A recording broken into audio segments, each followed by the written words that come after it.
Welcome everyone to Understaffed and Overworked. My name's Mason. I'm a rank and file member of UFCW 75. I live in Oxford, Ohio, and I work at Kroger in the pickup department. Thank you everyone for joining the webinar. We're going to be covering organizing skills to enforce contract language and to fight understaffing generally. We're going to hear from stewards and active members from across the country on different strategies for fighting understaffing by getting coworkers involved, making the most of some of the new staffing language in contracts, and enforcing language on minimum hourly guarantees, seniority, and management taking bargaining unit work. We're going to hear from Andrea Reynolds from Local 7700 in Indiana, and Daisy Hannelore from Local 3000 in Washington. We'll have time at the end for Q&A, so if you have questions, put them in the Q&A feature at the bottom of the Zoom screen. And I'm going to pass it off to Caitlin Clark, who's an organizer at EWD, and she's going to talk about who's responsible for staffing, why it happens, and what we can do about it. So go ahead, Caitlin. Awesome. Thank you so much, Mason. And thank you everyone for being on today's call. Thanks for taking the time out of your day to educate yourself on organizing, enforcing the contract, and building a stronger union from the bottom up. So I'm going to start by talking about some of the background of understaffing. So this training is an organizing training. We're going to talk about organizing skills to enforce the contract and to fight understaffing. But before we get into it, I want to give some background to the crisis of understaffing and how bad it truly is.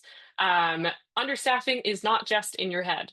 Upper management or corporate might try to make you think that it is, but we actually have research that shows that understaffing is on the rise. Since 2003, there's been an 11% decline in the average weekly hours of grocery workers.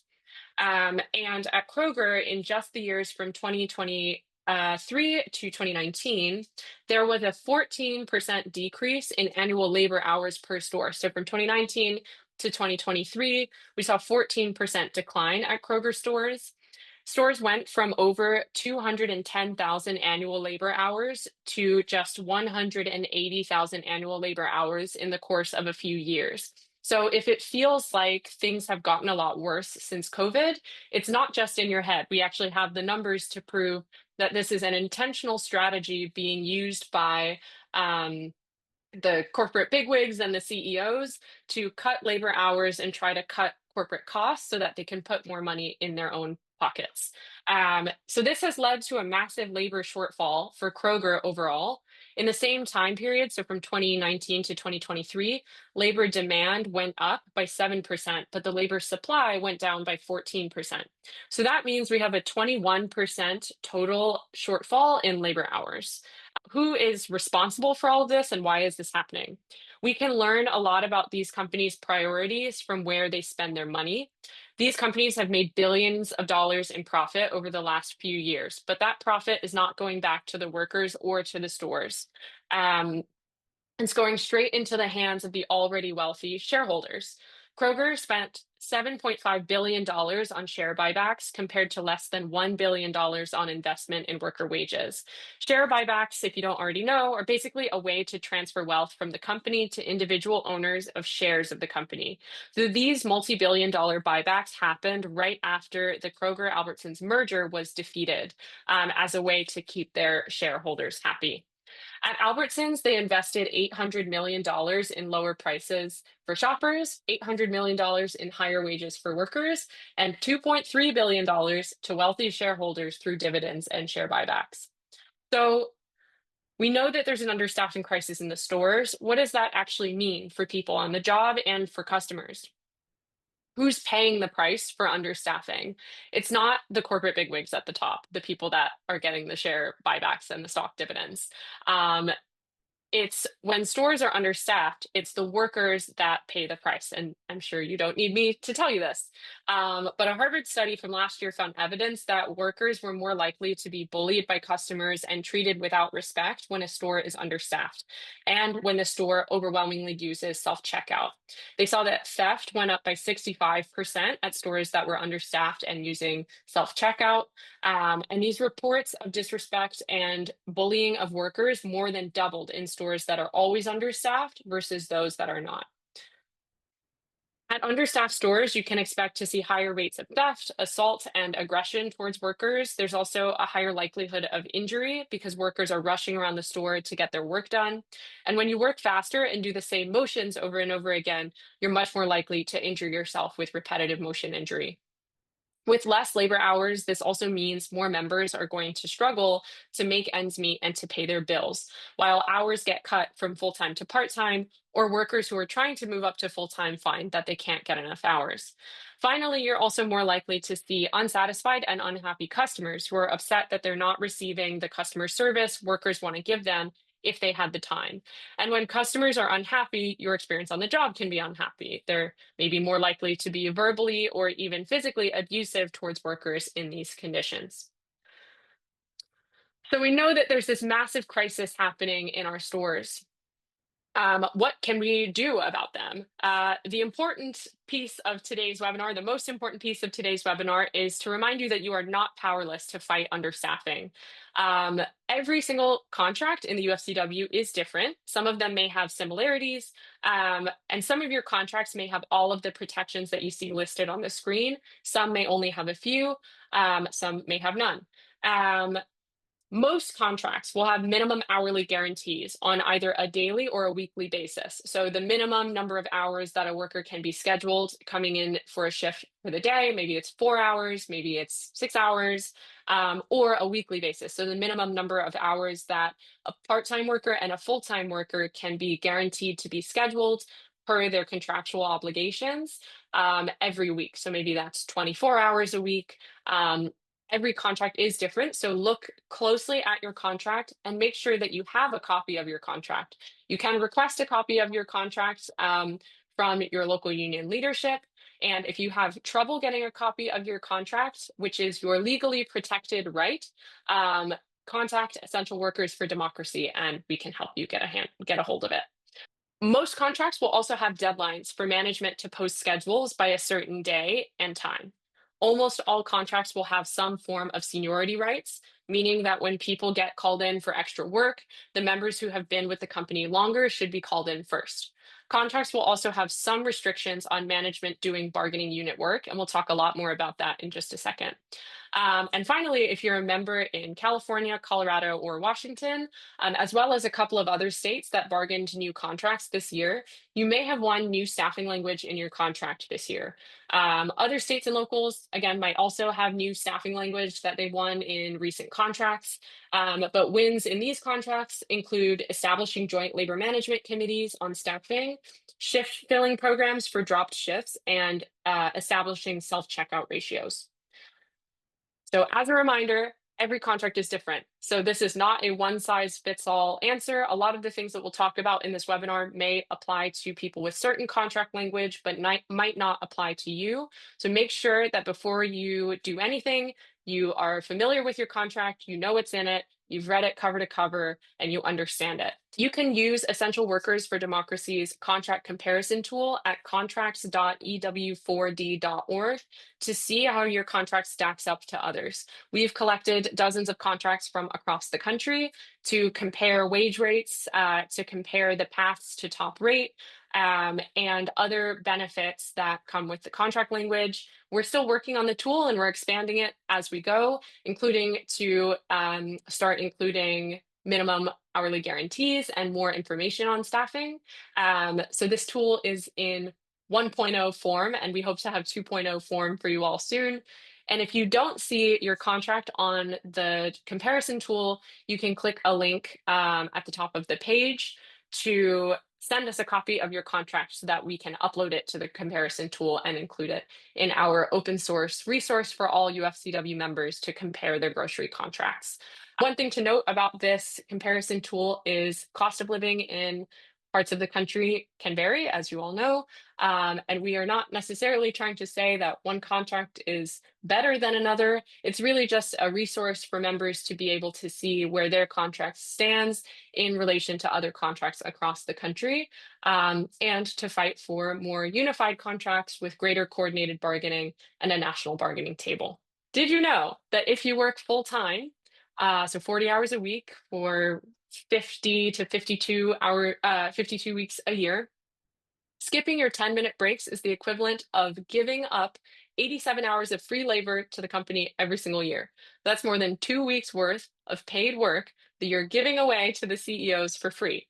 Depending on your wage rate, that can be thousands of dollars out of your pocket and directly into the hands of the CEOs. You can imagine, how long you've worked at your company or at your store. And if you skip your breaks regularly, how many hours over your lifetime you have given away to McMullen or to the CEOs of Kroger and Albertsons or other companies.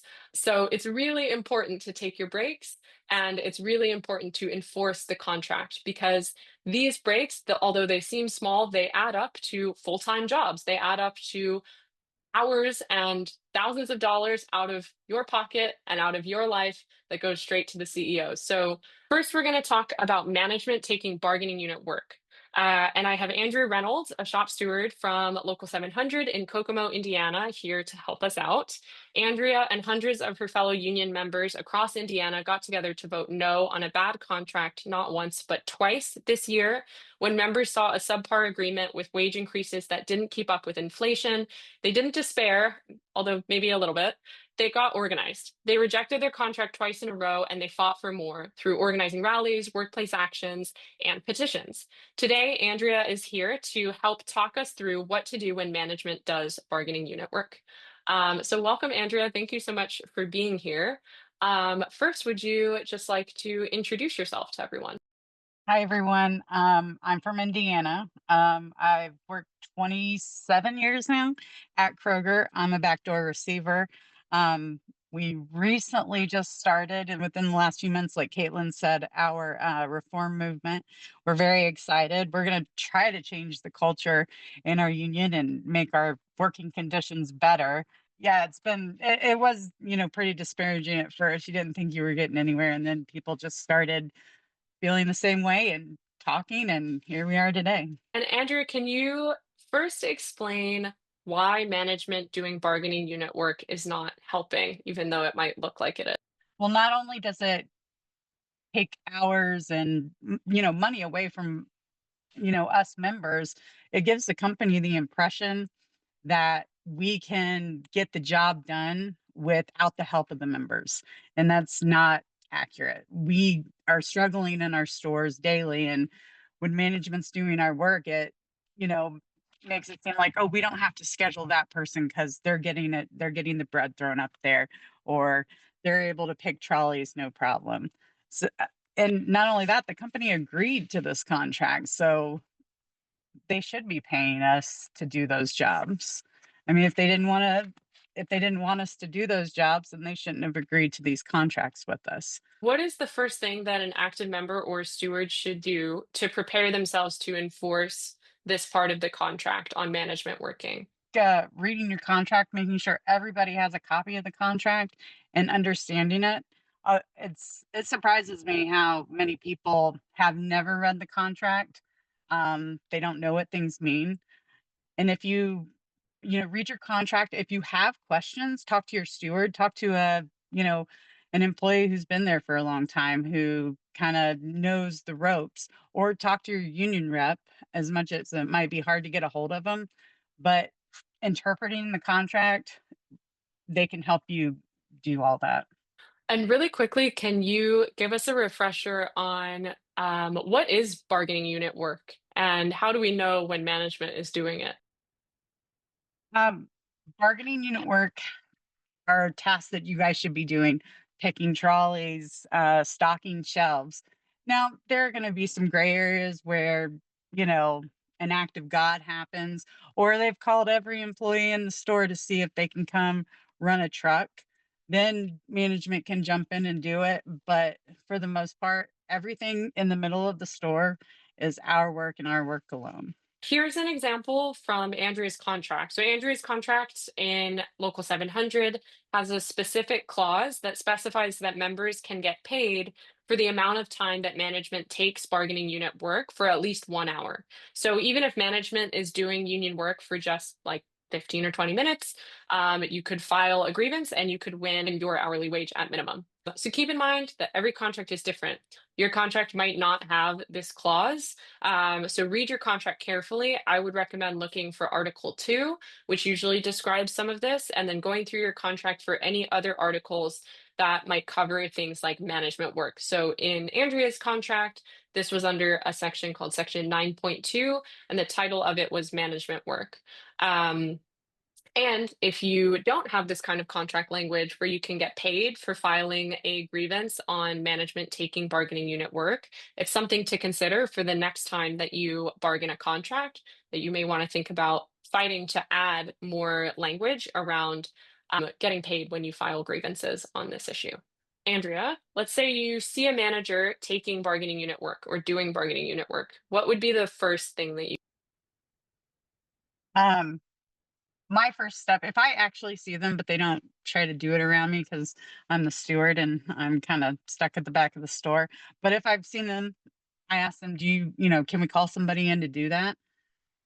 In fact, I just said that to him the other day, or I asked them if I could come in or stay over to do that. Um, that would be the first thing they would do. If they tell you no, you need to get the who, what, when, where, and how. So, you know, what aisle they're working in, the date, the time. Can you get photos? What are they stocking? You need to get that sort of information. If you can get photos, great. If you feel comfortable with that, I understand you may not feel comfortable with it. Did any coworkers see um, them doing the work as well? And then you want to get all that information and get a hold of your rep so they can file a grievance for you. Yeah, so to recap really quickly, so you'd start by asking the manager why they're doing unit work and if they can get a union member to do the work instead. Then you'd want to document, and as Andrea said, you want to think about the who, what, when, where, why, how. So who is working? Were there any witnesses? When did they start and stop? Where were they working? What work were they doing? Who else in the bargaining unit was offered work? And why did the manager say they were working when they were asked? Is there anything else, Andrea, that members should know if they are thinking about intervening when they see a manager doing bargaining unit work? Just because they're doing work and you want to go up and talk to them about it, you don't have to make it a bad issue. Just go up and ask them. A lot of times, in my case, my managers will make it right for me. So you don't have to be scared to go up and talk to them. In fact, that's one of the first steps that you want to take is talking to management so they can resolve the issue. I think that, a lot of people might be scared to do it because they don't have the confidence behind them to do it.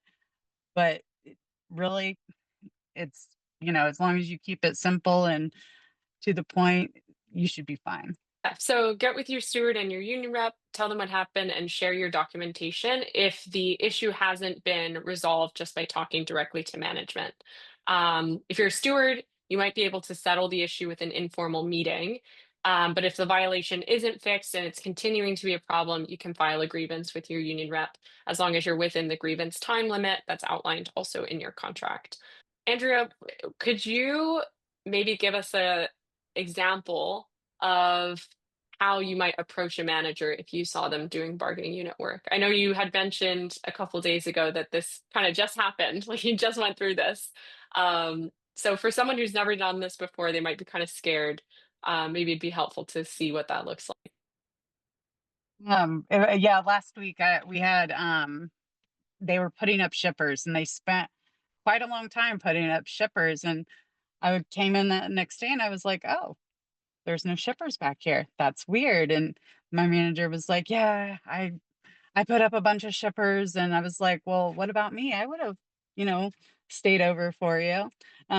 He's like, oh, I got it taken care of. Well, then I asked to work on Wednesday and I was like, if they don't let me work on Wednesday, then I'm going to file my grievance because honestly, I didn't really want to stay over on Tuesday anyways. But they let me come in on Wednesday, and I was okay with that because they did, let me come in. But I feel like just talking to management sometimes and letting them know that you are aware of the issue, that they're doing your work, they may try to make it right with you. So that way it doesn't have to go through the grievance process. And if it does have to go through the grievance process, that's your right. But talk to management first, because that's always going to be your first step. And if you are documenting violations, EWD has printable handouts for activists and stewards to keep track of grievances and of managers working. So you can use these report forms to keep track of when management is taking unit work, when any grievance occurs, and you can also share EWD's Know Your Rights flyer here in the middle. So a pro tip for stewards is to keep a folder or a binder with you that has all of these handouts, a copy of your contract, some wine garden rights cards, and other resources for members. And you can find all of these on our website at ew4d.org/resources. You had some really good advice about how to get more members involved in contract enforcement and the grievance process, especially, also from your experience earlier this year organizing around your contract. I'm wondering if you can share some tips on how stewards or active members can get their coworkers involved in taking union action and enforcing the contract. Talking to your coworkers, when I first started with the doing this reform work, I didn't, really I thought action as far as like, going to rallies or doing, petitions and stuff was going to get people's attention. But actually talking to your coworkers really had a big impact in my store. So I'm a firm believer in having personal conversations with people. Um, and I, sometimes I think that we as UFCW members, particularly in our local, we haven't been given the education and the confidence to, file grievances. Sometimes you feel like you can't get a hold of your rep, but that's why you got to stay on top of them and, if one person does it, then maybe others will follow and you can change the culture in your store. Because for far too long, we have allowed this to go on. And, you make some change in your store. Do you have any other advice for different ways that members can enforce the contract to fight understaffing? I know you kind of had like a long list of some things that people can do to make sure that they maximize the hours that they're getting in their store. I'm wondering if you can talk us through some of those. Yeah, I almost forgot about that. I'm sorry. Making sure that your schedules are posted on time. I know that that's a big issue within my store. They're not being posted at 10 o'clock. We have to remind them to do that. Updating your availabilities is a very important thing. I feel like I come across a lot of issues where people are being scheduled and they're like, I can't work. To maximize your hours and to make sure you're getting, what you need, it's important to update your availabilities. I can't remember, I believe it's every 6 months. Students have to update their availabilities. They have the ability to update it more often, but go in and tomorrow if you can, or sometime this week and check your availabilities to make sure they're accurate. Cool. You also had some advice about how stewards can help members claim hours when the schedule is posted, and also the role of stewards in calling people in when people, when there's call outs or you need more people to come into the store. Can you explain that process a little bit? Yeah, so in our contract, only bargaining members, particularly the steward, the front end manager, and then third, a member should be calling people in. You kind of, if there are additional or replacement hours, if management's calling people in, they could skip the line and pick whoever they want. But if a bargaining member is doing it, they should be going down the list and making sure that people are going by seniority, availability, and ability to do the work. So we should always make sure bargaining members are members of the union or calling other members to come in for additional or replacement hours. And in your contract, you also have contract language that in the first 24 hours after the schedule is posted, members can make changes to the contract if it's a violation of their seniority rights. Can you explain quickly how that works in your contract? Yes. So for a long time in my store, we had this notion that, you could change the contract or you could change the schedule, if Joe said, "Oh, I can't work this day," that they could just change it. And that's not accurate. It has to go in accordance with the contract.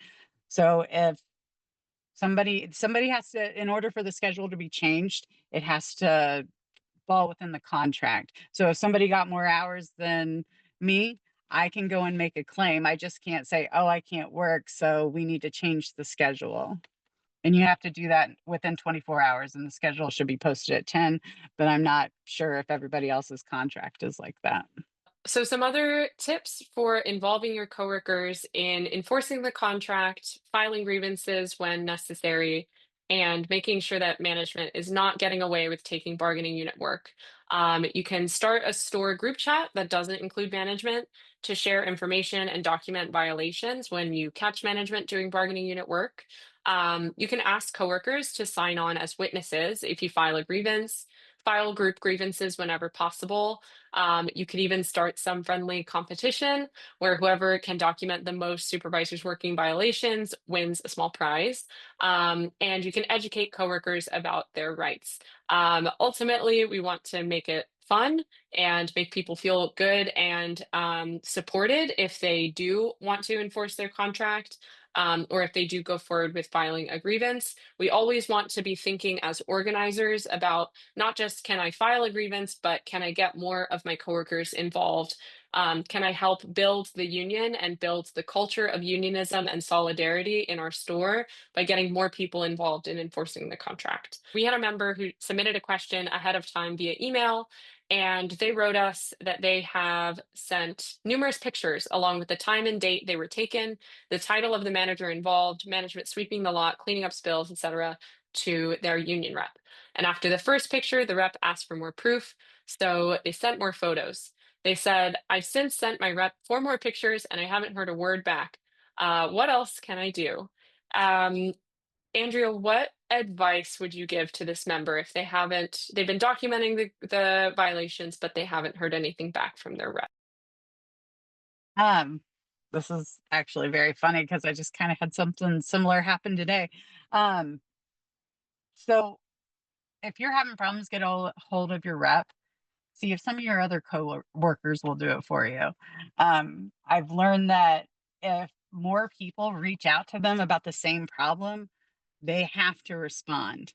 And actually, that we kind of had that issue today. I had, another person and myself contact the rep to get him to respond. And eventually we got a response. So you just need to make sure you're staying on top of them. Call the office if you have to. Leave messages every day. That's what I would personally do. They need to respond to you. Yeah, it's always disappointing and frustrating when union reps aren't as responsive as we'd like them to be, and it could be for all sorts of different reasons. But as Andrea said, the most important thing is to get other members involved. Grievances will be a lot harder to ignore or push to the sidelines when more members are raising it to the rep. So making sure that you're getting more people involved, maybe you can get 5 of your coworkers to start documenting violations and sending photos and timestamps to the rep together, or create an informal task force on the shop floor to make sure that you have coverage of each shift to document violations and forward them to the rep. The first step of grievances is often reps holding a meeting with management to put them on notice that members are aware of the issue and demand that it stops. As Andrea talked about earlier, sometimes we can have this meeting, whether you're a steward or a group of active members, we can raise this issue to store management and ask that it stops when we have the documentation to back it up, and the people power to back it up. Just meet with management directly and say, this is a violation of our contract. We have documentation of this violation. We are requesting that this stops, and we're going to continue documenting if it continues.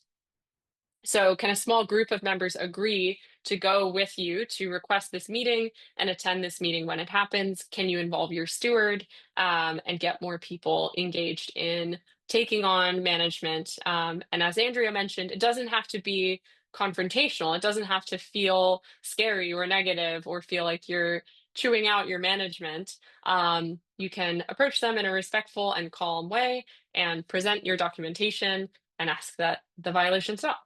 But if your rep is continuously non-responsive and your management is also not responding, then it may be worth going above them, calling your local union office or hall and letting them know that you haven't heard from your rep about a grievance. And if you can get multiple workers or coworkers from your store to call with the same issue, you might see some movement. And again, you want to make sure that you're documenting this just like you documented the grievance itself. How many times did people text or call? What dates or times? Did other members also call or leave messages? And if so, when?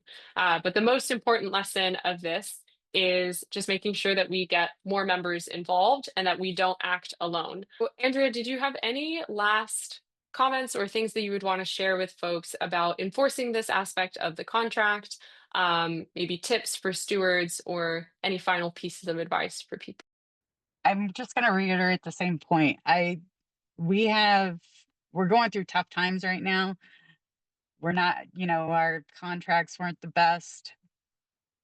So we need, all the hours that we can get to make our working conditions better. It's just nice when you have help and you can get things done. People aren't, as mad at each other for work not getting done. And I know from my standpoint, even some of my managers, I don't feel like they want to be doing clerk work.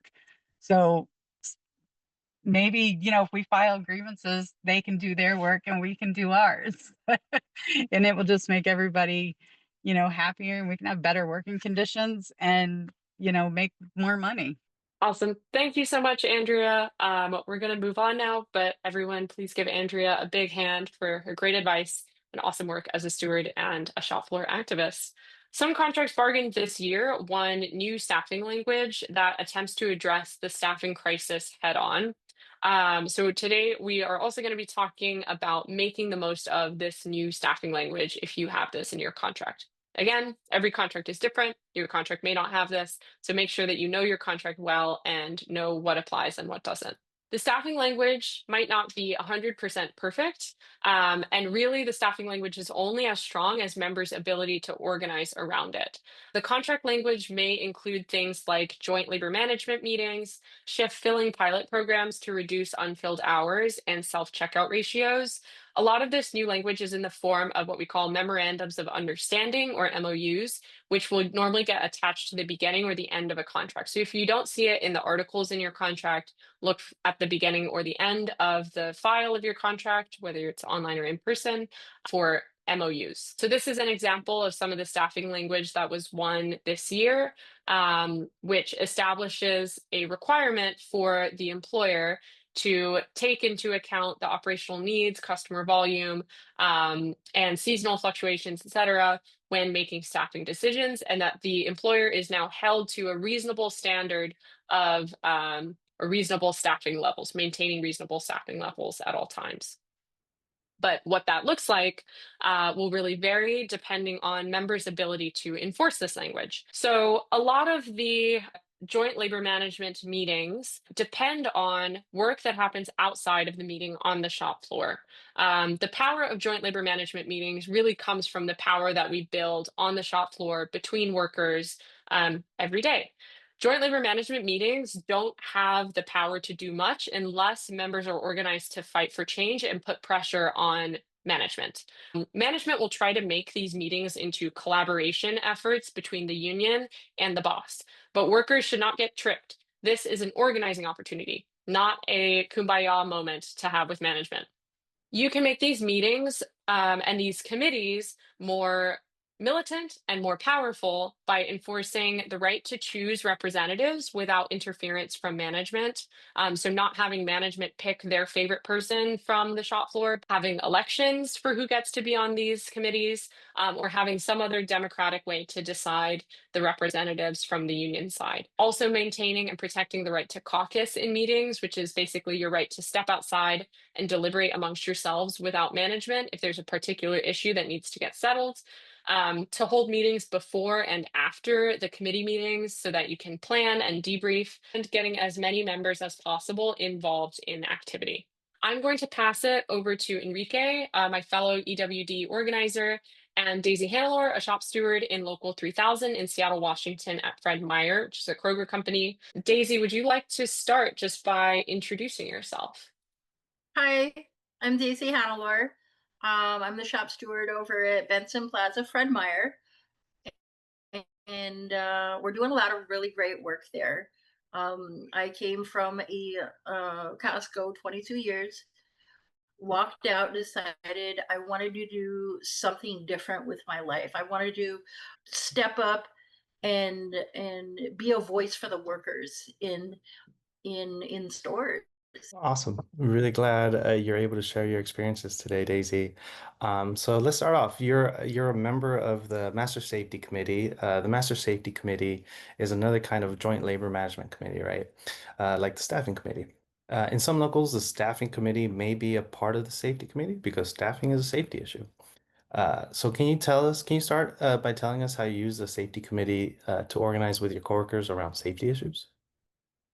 Oh, yes. So we recently got the Kent store employees and I believe at least one of the Redmond store employees. So we're actually in the middle of rebuilding our safety committee. And I just met with HR, who's now in charge of running those meetings with the union rep.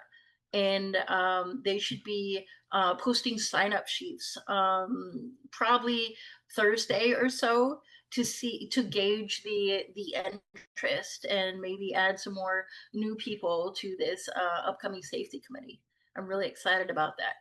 When you first started at your store, there was no steward, right? And now there are two stewards, and members starting to get more active in the union.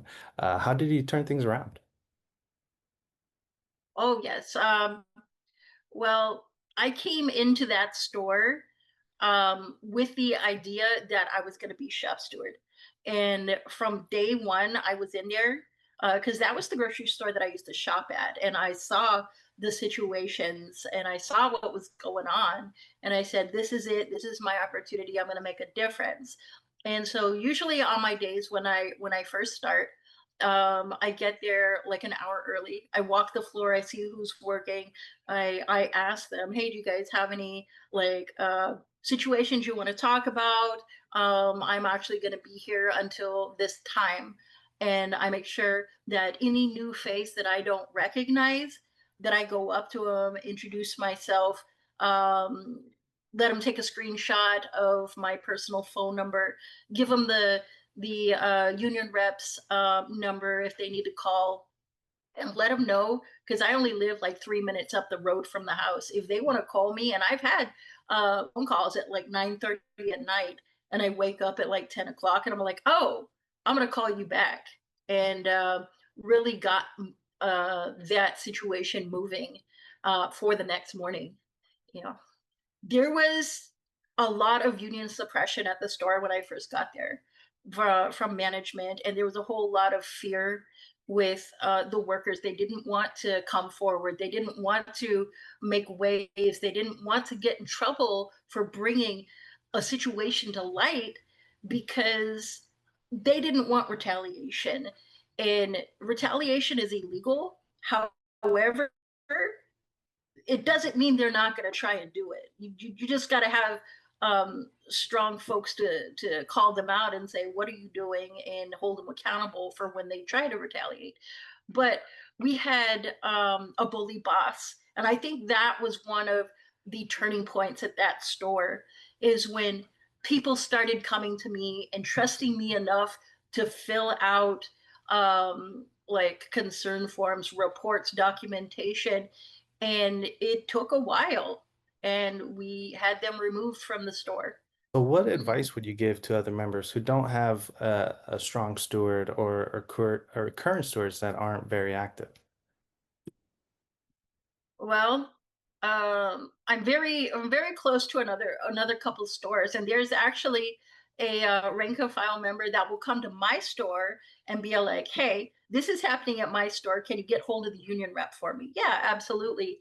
And but going in and having keeping the union rep updated about what's going on in our store, and they could also be all like, "Hey, this person came in, and so now they're actively working to organize a shop steward at that store." And then finally, Mhm. do you have any other tips for enforcing the contract? Getting involved with the union, going to union meetings, places like the essential workers, where you talk to other shop stewards and you get tips. And one of the things that I love is I have a very strong union rep, and I call them like on the daily. I text them, and if I say, "Hey," like, because I'm on vacation right now, and I was like, "Hey, what are you doing right now? Can I come along?" And just seeing like how other stores run, and just be walking around with them, and that's really huge. And I try to take off the pressure at my union rep. They have so many different stores and so much going on. The more we do as shop stewards at our stores, when you go to like union functions, just go talk to random people. One of the great things when I come in on my day off and I sit up in the break room, and management goes, "What are you doing here?" And I'm like, and they're like, "Ugh," and just leave. Well, thanks so much for sharing, Daisy. I really appreciate that. I'm sure folks will have some more questions for you here at the end. But I'm going to go ahead and pass it back to Caitlin to keep us moving. Like we mentioned earlier, some of the best ways to fight understaffing is not going to be written out in your contract. The most important thing is to get your coworkers involved. Members have gotten coworkers involved and united by organizing things like solidarity shirt days, where union members wear matching colored t-shirts or accessories, depending on your dress code, to show unity around a contract issue or a contract campaign. Other members have fought for change by doing things like collecting petition signatures around a key issue that other members care about. Mason, our next guest, works in the pickup department at Kroger outside of Cincinnati, Ohio. And for the last several months, he and his coworkers have been collecting petition signatures to fight for their schedules to be posted earlier. Under their current contract, schedules can be posted as late as 1.5 days before they go into effect. Members were unhappy, and their 5-year contract won't expire for another year. So they decided to take matters into their own hands and start getting organized. Mason, can you introduce yourself and tell us more about how you guys got started on this petition?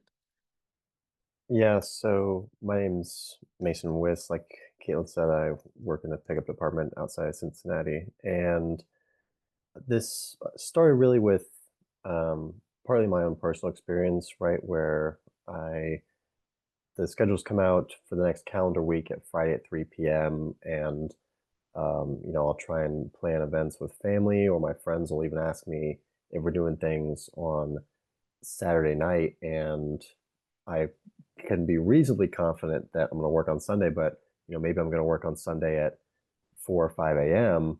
And so it's like, well, I don't know that I want to go out with you guys on Saturday night if I'm going to have to go to work at 4 a.m. So I don't know if I'm going to be able to go out until Friday afternoon. So text me back.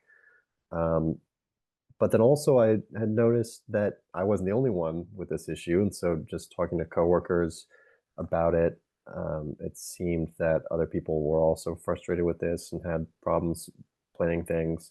And I luckily have good health, but I noticed that some coworkers, it gets in the way of things like doctor's appointments. And so just hearing and seeing more and more people having an issue with this contract language, I decided that it would be good to organize around. And I also think that there was like a sort of an ideological motivation where I feel like the unions should be democratic and member run, and that being democratic and member run makes them stronger and they have more of an ability to fight for strong contracts and higher wages and the rest. And so I felt like the best way to get people to think that things can change, we can run the union, and that we can have a stronger union was to identify an issue that was widely and deeply felt. And so it seemed to me that this is an issue that a lot of people cared a lot about. And so that I decided that this would be a good petition issue. What were some of the ways that you've talked to your coworkers about this petition? Maybe if you can share some strategies for sharing the petition that worked well, and maybe some lessons that you learned along the way of strategies that didn't quite work so well. Yeah, I'll probably start with what didn't work so well. Very small Discord server that my local has. There's only like probably 20 people in it. I tried messaging people on Discord and didn't get very many responses. I think I got one response, and that person has now quit from Kroger, if I remember correctly. And I also messaged people on Reddit that I had seen posting about UFCW 75. I don't think I got a single response. What has worked is obviously talking to people face to face, just like Andrea was saying a moment ago, that even talking to people you don't know, people are more likely to like actually, it's harder to ignore someone that's talking to you face to face, and you're more likely to have a productive conversation. And two, you already know and hopefully have a good relationship with the people that you work with every single day. You know, a decent bit about their personal family life, for instance, maybe. And so you can really talk to them and put things in terms that you know that they'll understand and that will resonate with them. And so talking to people face to face is really good, and talking to people that you know and with whom there's mutual respect is really great. And so that's what works better than everything. I'll often go into other Kroger stores and just talk to people at random when I walk in, try and get a few signatures, see who supports the petition. But when I'm doing that, I also try to look for people who respond really strongly to the petition idea and who seem like they might be good leaders in their store and have good connections. So that's because the value of personal relationships is so strong. I try and find people who I think at other stores can utilize their personal relationships to advance our common interest of getting this schedule changed. Visiting other stores, identifying leaders at those stores, and building relationships with the leaders. Many people on this call may be familiar with a common thing that we talk about in organizing is that you can try to talk to 100 people, and maybe you could, but it would be a lot faster if you could talk to 10 people and those 10 people could talk to 10 people, and then you've hit 100 pretty quickly. How can we identify new leaders and bring them into the organizing work that we're doing through activities like petition signature collection? Do you have advice for other members on the call who are hoping to get their coworkers more involved in taking union action, building more power at work? When thinking about it, I went to consult a book that I really value, Secrets of a Successful Organizer.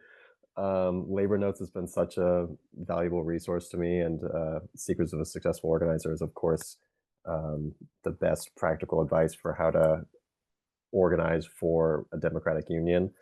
And so I think that it's part of what I've already said, right? So identify an issue that's widely and deeply felt. That's not going to be the same every single workplace or even within UFCW generally. So issues that a lot of people care a lot about. And a side note on that, if you're not gonna, that's not just something which people will tell you. You have to, when you're trying to figure things out about people's working conditions, you have to listen much, much more than you talk. People obviously respect people that take the things they say seriously, and you obviously just don't know their life, and so you have to ask lots of questions and take people seriously on what they say. So identify those issues by listening to people, and then part of why I chose to do a petition specifically rather than Some other form of action is to build a list. So like Caitlin said, our contract expires next year, and I think that hopefully through this petition, I'll have now the contact info of people who want to see things change in our next contract, and I can utilize that resource that I've built to organize people and follow up. And so building a list is really useful. And the last thing I'll say to people is that you shouldn't be afraid of failure. If you, I mean, maybe this is a silly reference, but you can still be like Rocky and win when you lose, right? Rocky loses at the end of the first Rocky, but he still wins in a way, right? Because he made it further than he thought he would. He lasted longer in the fight than he thought he would. And so even if you don't win the perfect contract or you don't get exactly the demand you were fighting for, through the process of fighting for those demands itself, you're going to build your relationship with your coworkers. You're going to build up your organizing skills, do all these sorts of things, which will make your union more of a fighting union. And that in itself is a win, even if your demands aren't met to the absolute fullest. So don't be afraid to put yourself out there and struggle, even though you might lose. Awesome. Thank you so much, Mason. That was really helpful and also really inspiring. And you're totally right. I think like as organizers, we often want to measure our wins by like, did we win this demand or did we accomplish this? But there's a lot of other ways that we can measure our successes by did we meet more people? Did we talk to more of our coworkers? Did we build the presence of the union on the shop floor?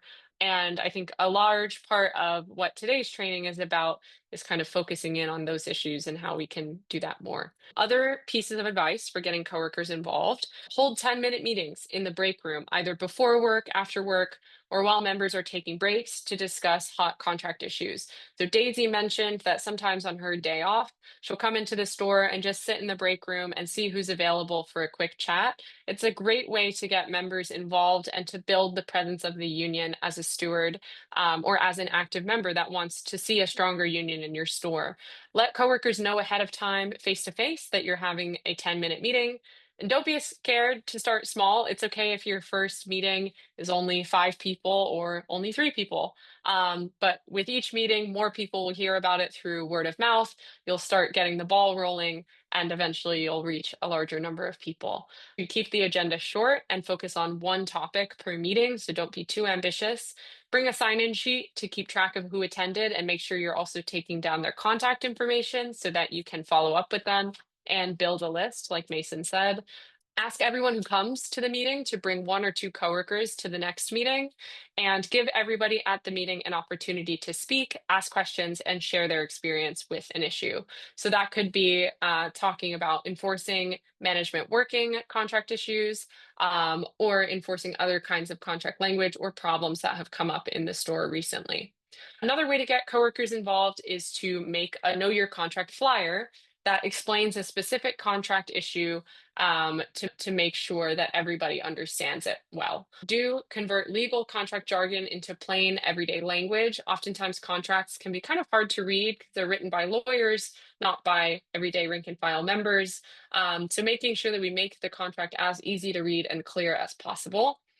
Do hand the flyer directly to coworkers and see if they have questions. Use the flyer as an opportunity to start an organizing conversation. Like Mason said, use it as an opportunity to listen. Try to listen more, a little bit more than you speak.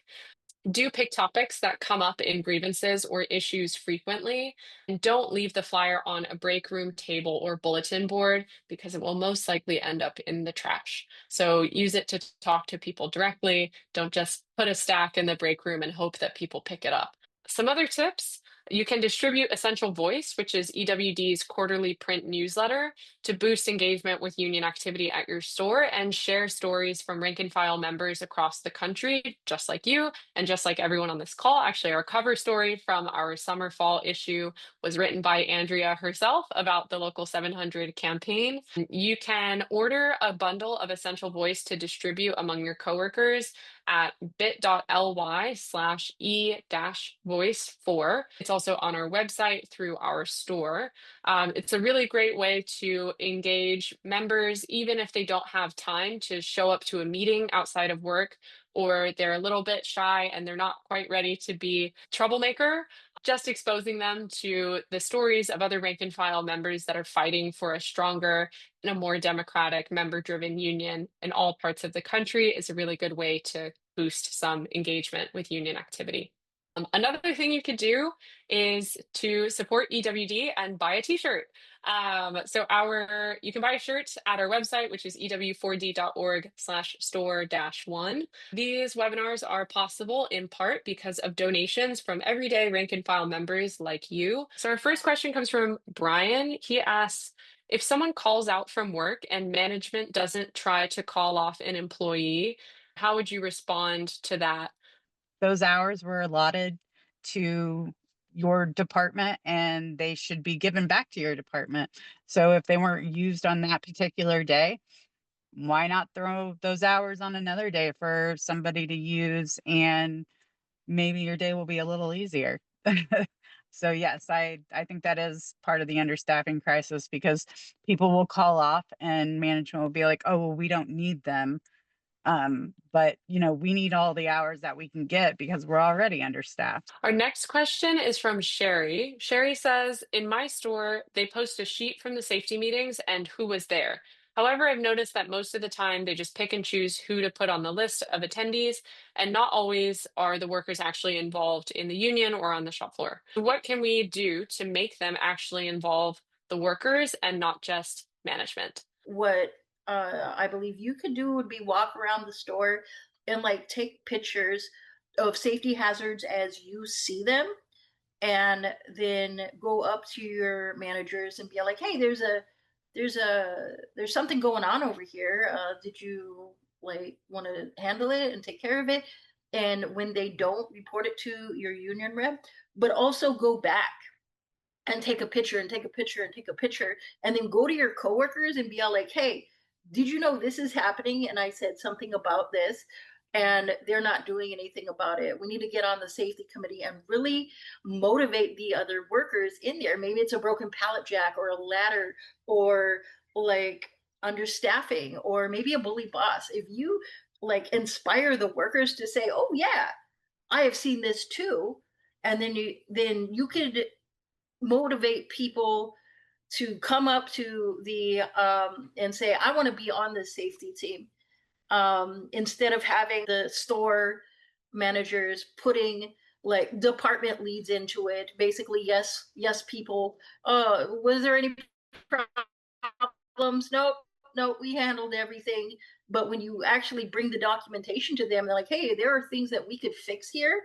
And also, if your store does OSHA training, or I mean, like your union does OSHA training, hop on it. Inspire others to get on there. We have one question from George. George was asking, we're understaffed in produce where I work. We have a lot of stock holes to fill. Oftentimes, one particular manager restocks bananas while we're stocking other products. I find this helpful. So this was something we kind of touched on earlier, that oftentimes when stores are really understaffed and management takes bargaining unit work, it can feel like they're helping. Does someone have an answer to George's question, or how would you respond to this? People are free to disagree, but I don't think that we have a reason to care if the job gets done. You're going to get paid your hourly rate, whether or not the bananas are stocked or what have you. And they run the companies in a way which gives them all of the power and control to me, if the bananas aren't stocked, that's not my problem. They should have hired more people. And I'm going to go ahead and file my grievance and get my grievance paycheck. We also had a question that I saw in the chat that I think is important to clarify for people. Jenny had asked, in some stores, aren't managers also unionized? Can someone help answer this question? Because it does get very confusing with some grocery contracts where some people who have the name manager in their title are members of the bargaining unit. So can anyone help us answer this question? So in Local 700, we have department managers, the front end manager, the meat manager, the grocery manager, drug GM manager. They are managers, but they are part of the union, just like you and I. Then we have the pickup supervisor and the wine steward. They are salary members. So I don't know how other locals have their contracts set up, but so our department managers and our local, they are able, they're just like me and you, they pay dues and do clerk work. Yeah, so a good rule of thumb for answering this question of is this person in the bargaining unit or not is whether or not their job title is listed in your contract. So if you have a copy of your contract book, you can look through it and go through the wage scale or go through any of the pages that describe the different job titles that are covered by the contract. And you might find that a department manager or a department head is listed in the contract, and that means that they're a member of the bargaining unit. So they are allowed to do bargaining unit work because they're part of the bargaining unit. But store managers and assistant store managers are almost always not part of the bargaining unit. And the differences between department managers varies from contract to contract, whether or not they're part of the bargaining unit. So the most surefire way to know 100% is to look through your contract and to confirm whether or not someone's job is described and listed in the contract or not. Christina also put in the chat, anyone who is salary is not part of the union. If you are a department head or lead, can you be asked to work or help out in another department? So in Local 700, uh, for the most part, a clerk is a clerk. So a bakery man, somebody in the bakery, a bakery manager, they could ask them to go work in another department if they really wanted to. Um, it used to be years ago that, those contracts were separated, but eventually they consolidated all those contracts. And for the most part, in our stores in Local 700, a clerk is a clerk. So there are a few exceptions to the rule, but a grocery worker can go run a register, or a produce clerk can go work in dairy.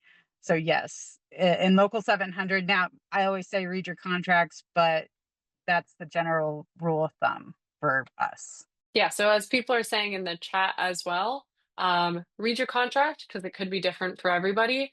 And in general, most likely yes, as long as they're properly trained to do the job of the department that they're being asked to move to.